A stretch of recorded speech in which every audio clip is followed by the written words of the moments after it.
You are not here to fit into anyone's mold. The game of life is not about chasing approval, nor is it about bending yourself into shapes to please others. You are here to be fully, unapologetically yourself. But the trouble is, most people don't know who they are. They define themselves through relationships, through the reflections they see in others' eyes. And so, they are constantly adjusting, constantly seeking, constantly afraid to let go. The paradox is this: only when you step away, when you cease grasping, do you begin to see clearly. You must work on yourself, not as a means to impress, not as a performance, but as an unfolding. Like a river flows without questioning its path, you too must learn to flow. But this means detachment, not the cold rejection of others, but the simple realization that no one outside of you holds the key to your fulfillment. We often tie our happiness to the presence of others, to their validation, to the idea that we are somehow incomplete without them. This is the grand illusion. You were never incomplete. You were never lacking. The longing you feel is not for another person, but for yourself, your true self, the one you have been taught to ignore. So work on yourself, not in the sense of improvement, as though you are some project to be fixed, but in the sense of discovery. Learn to sit with yourself, to understand the nature of your own mind, to watch your thoughts come and go like waves upon the shore. Do not resist them. Do not cling to them. Simply observe. And in doing so, you will begin to see the absurdity of attachment, the futility of trying to control what was never yours to control. Detach not because you do not care, but because clinging is suffering. Love freely, but do not bind. Walk with others, but do not depend. In this detachment, there is a freedom beyond words, a lightness, a deep and abiding peace. You are not incomplete. This is the grand illusion that has kept humanity in a constant state of seeking, longing, and dissatisfaction. From the moment we are born, we are told who we should be, what we should aspire to, and how we should relate to others. We are given roles to play, identities to wear like costumes, and we begin to believe that our worth is something to be earned, something to be measured by external standards. But what if that was never true? What if, from the very beginning, you were already whole? The feeling of incompleteness is not inherent in you. It is something that has been conditioned into you. Society, culture, family, and even our own minds have created a narrative that we are not enough as we are. We seek relationships to fill the void, achievements to validate our existence, and approval to give us a sense of belonging. And yet, no matter how much we acquire, no matter how much love or recognition we receive, there is always a lingering emptiness, a subtle but persistent feeling that something is still missing. But what is missing? If you search deeply enough, you will see that it is not another person, not another accomplishment, not another distraction. What is missing is the recognition of who you already are. The irony is that we spend our lives searching for something we have never lost. The feeling of lack is not real. It is a trick of the mind, a product of conditioning that convinces us we need something outside of ourselves to be whole. Look at nature. A tree does not question its worth. A river does not compare itself to another river.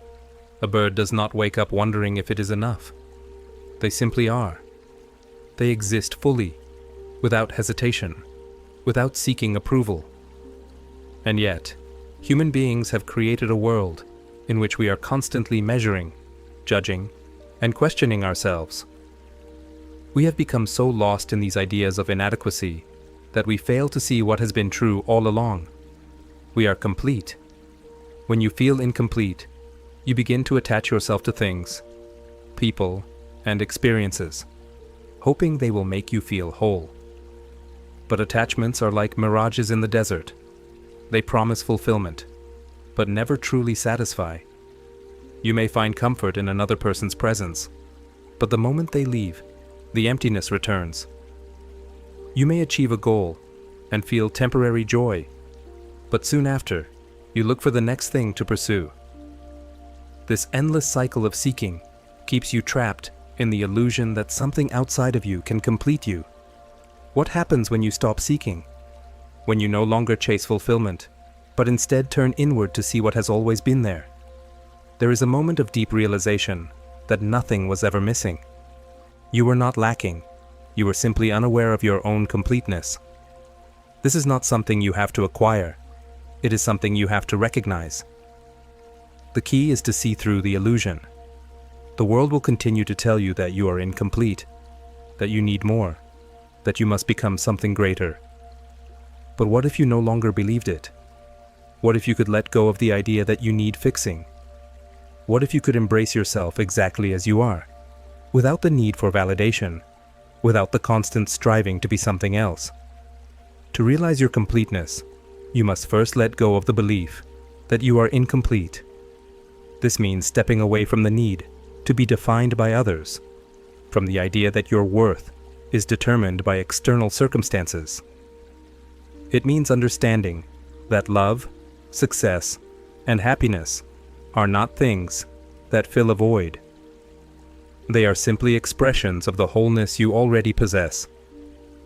Detachment does not mean isolation. It does not mean you stop loving or caring. It simply means you no longer base your sense of self on anything outside of you. You can enjoy relationships, but you do not need them to feel whole. You can pursue goals, but you do not depend on them for your happiness. You begin to live in a state of freedom, where your peace is not dictated by what happens around you. Most people fear this kind of freedom because they believe that without attachments, life will be empty. But the truth is, life becomes richer when you are no longer grasping for something to complete you. You can truly experience each moment as it is. You can love without fear, create without pressure, and live without the constant burden of proving yourself. This shift in perspective changes everything. When you no longer seek fulfillment outside of yourself, you begin to discover a deep, unshakable peace. No longer are you at the mercy of circumstances. No longer are you dependent on the actions or opinions of others. You begin to see that everything you were looking for was already within you. The mind will resist this understanding because it has been conditioned for so long to believe otherwise. It will tell you that you need more, that you are not enough, that you must keep striving. But if you sit in stillness, if you allow yourself to simply be, without needing to prove anything, you will begin to sense the truth. There is nothing you need to become. You are already whole. This is not about self-improvement. It is not about becoming a better version of yourself. It is about seeing through the illusion that you were ever incomplete in the first place. When you truly understand this, everything changes. You stop grasping. You stop chasing. You stop looking for something outside of yourself to define your worth. And in that moment of stillness, you finally recognize what was always there, your own completeness. Detachment is often misunderstood. People hear the word and think it means cutting off all emotions, withdrawing from the world, or becoming indifferent to life. But detachment is not rejection, nor is it about closing your heart. It is simply the realization that clinging to people, situations, and outcomes is the root of suffering.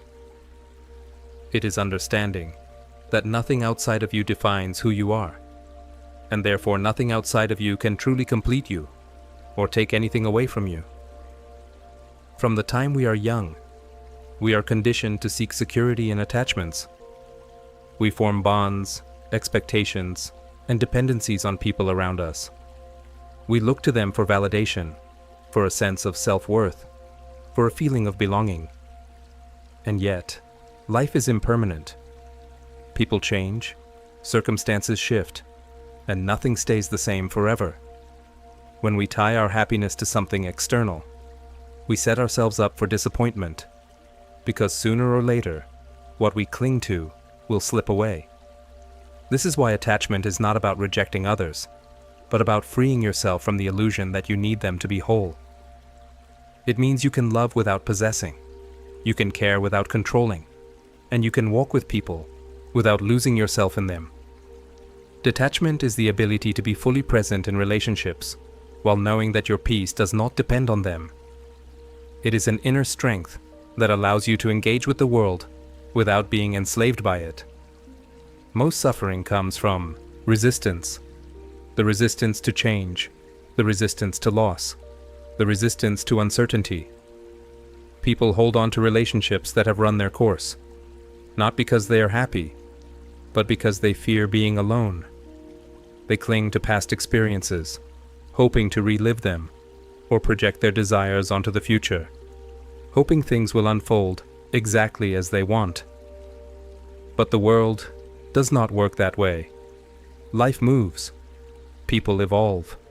Everything is in a constant state of flux. The tighter you hold on, the more pain you experience when life inevitably takes a different course. Detachment is not about avoiding relationships or shutting yourself off from experiences. It is about engaging with life fully, but without fear, without the desperate need for control. It is realizing that you can love someone deeply and still accept that they may not always be in your life. You can give your best effort to a goal and still understand that success and failure are just passing experiences, not reflections of your worth. When you detach, you stop looking at people as possessions. You no longer say, "This person is mine," or "I need them to be happy." Instead, you appreciate them for who they are in the present moment, without the need to hold on to them or force them into a specific role in your life. This kind of love is not weak. It is the strongest love there is, because it does not come from fear. It does not come from insecurity. It comes from freedom. Many people believe that if they do not attach themselves to others, they will become lonely. But loneliness is not the absence of people. It is the absence of connection with yourself. When you rely on others to fill an inner void, you will always feel lacking, no matter how many people surround you. But when you are at peace with yourself, when you have detached from the need for external validation, you will find that you can enjoy relationships without being dependent on them. You can be with people out of love, not out of need. This does not mean you do not care. In fact, attachment allows you to care more deeply, because your love is not conditional. You do not love someone because they meet your expectations. You do not support someone because you expect something in return. You simply give without strings attached. And when the time comes to let go, you do so without bitterness, because you understand that nothing was ever yours to hold in the first place. This same principle applies to all areas of life. People attach themselves to identities, jobs, possessions, and social status, believing these things define them. But when you believe that your identity is tied to something external, you become a prisoner of it. You fear losing your job because you think it means losing your worth. You fear failure because you think it means you are not enough. You fear aging because you think it means losing value. But none of these things are true. You are not your job. You are not your achievements. You are not your relationships. These are experiences you move through, but they do not define you.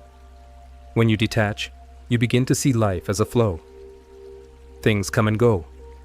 People enter and exit. Success and failure rise and fall. And through it all, you remain. The deeper you understand this, the less fear you have, the less you need to control, the less you need to grasp. This does not mean you do not set goals or have desires.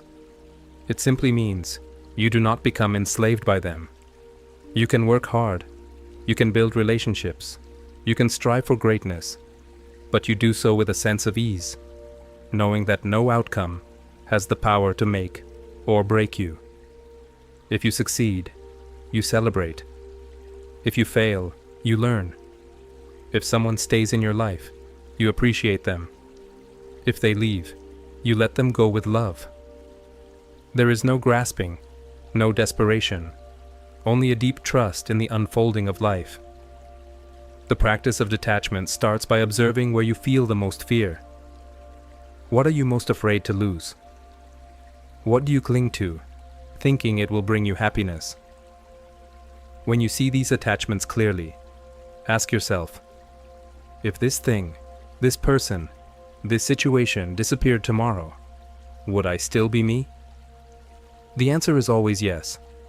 You are not your attachments.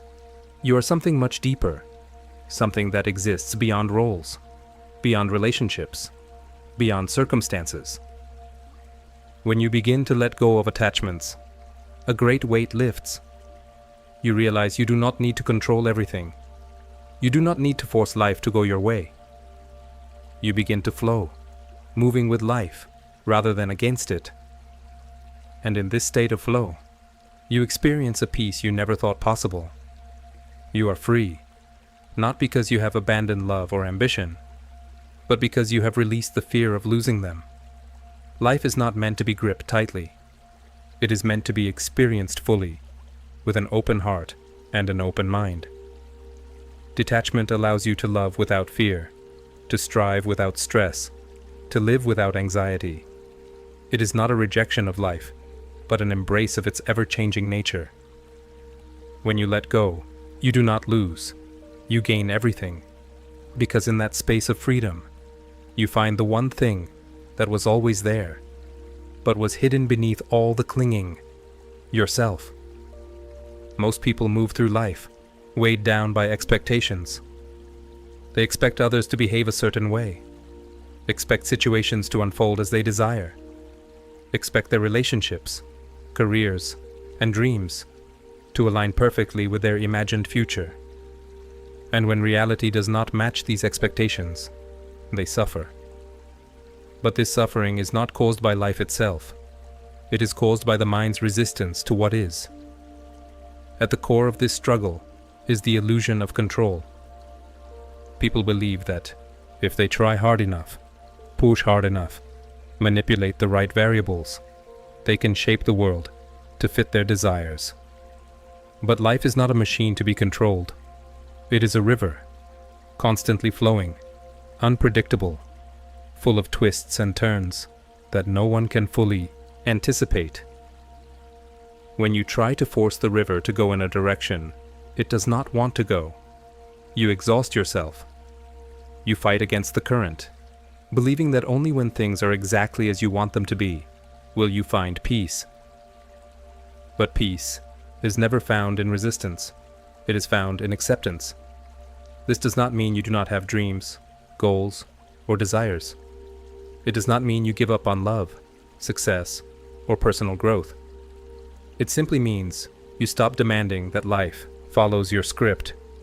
You let go of the need to control others, to force them into roles they may not want to play, to expect them to be what you need them to be. You stop clinging to an idea of how things should be, and instead, embrace how things are. Most people carry a deep fear of uncertainty. They feel uneasy when things do not go according to plan, when people change, when situations shift unexpectedly. But uncertainty is the nature of existence. Everything you see, everyone you know, is in a constant state of change. Even the cells in your body are dying and regenerating every moment. Nothing is static. Nothing is fixed. To fight against this reality is to fight against life itself. When you expect people to remain the same, you set yourself up for disappointment. When you expect love to never shift, circumstances to never evolve, or your emotions to always be predictable, you create suffering, because life does not conform to rigid expectations. It moves freely, responding to a complexity far beyond individual control. Letting go of expectations does not mean lowering your standards or settling for less. It simply means detaching from rigid ideas about how things should be and allowing them to unfold naturally. It means understanding that people will act according to their nature, not according to your wishes.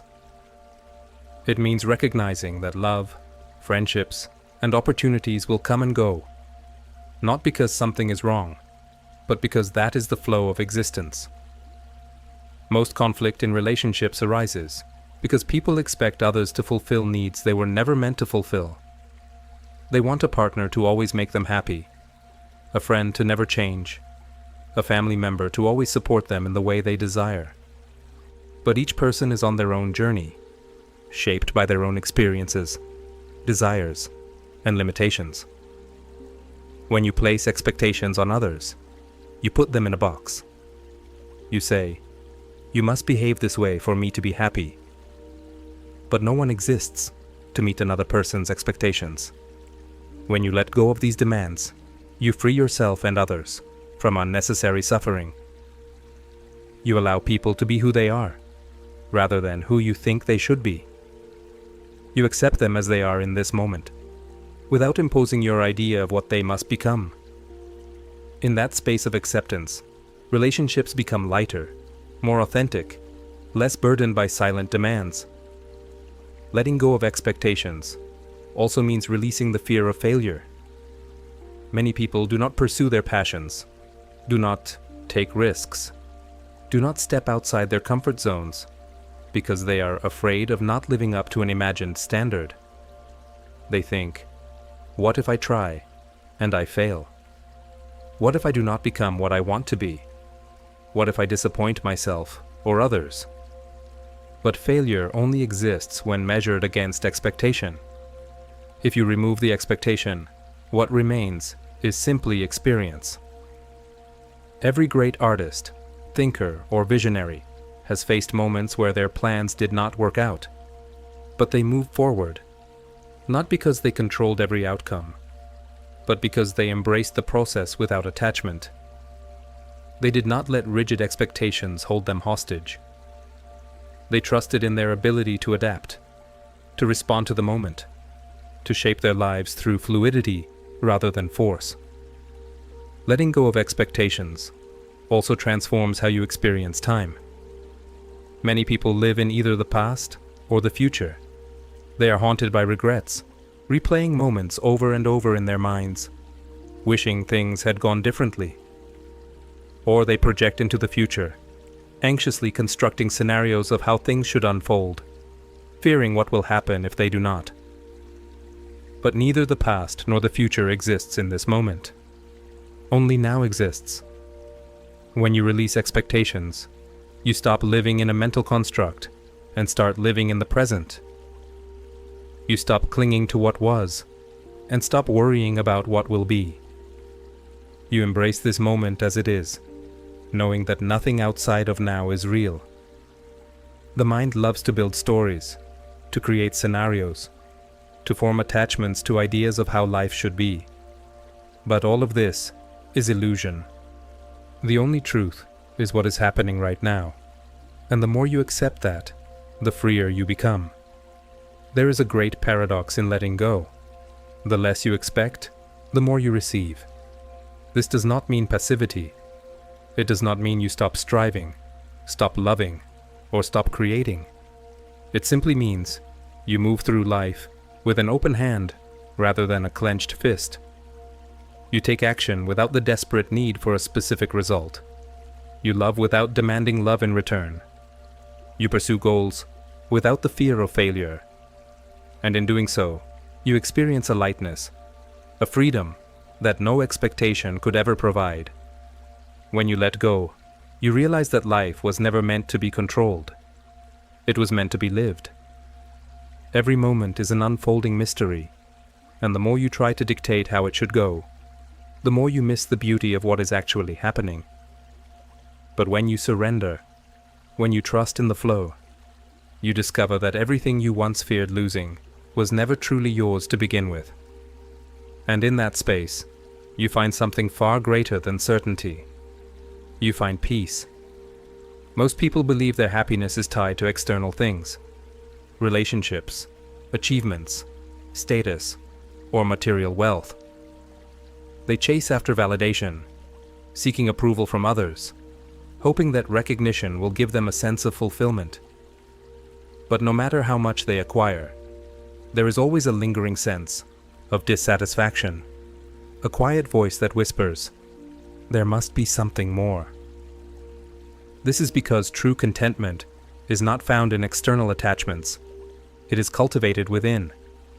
The need for external validation is rooted in fear, the fear of being alone, the fear of being unworthy, the fear of insignificance. From a young age, people are conditioned to seek approval. They are taught that their value is determined by how well they meet societal expectations. If they are successful, admired, or loved by many, they believe they are worthy. But this belief is an illusion. External approval is fleeting.